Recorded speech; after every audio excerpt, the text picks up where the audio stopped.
Leykemiyaya düzgün yanaşmaq necə olmalıdır?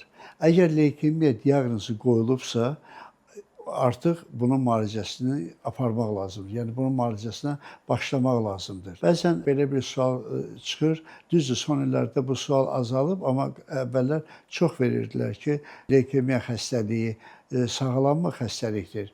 Yəni çoxlarının fikrində belə hələ köhnə fikir qalıb ki, əgər leykemiya xəstəliyi varsa, yəni ağ qan, qırmızı qanı yeyirsə, xalq dilində belə də bəzən deyilirdi.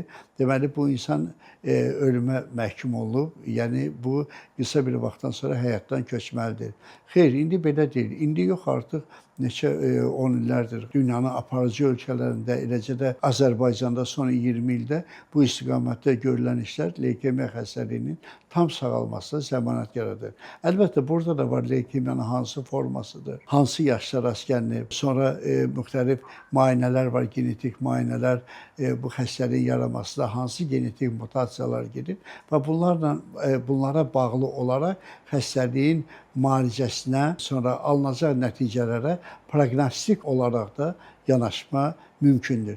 Ümumiyyətlə, leykemiya xəstəliyi artıq sağalmayan xəstəlik deyil söhbəti yoxdur. Bu xəstəlik sağala bilir və çox hallarda da sağalır.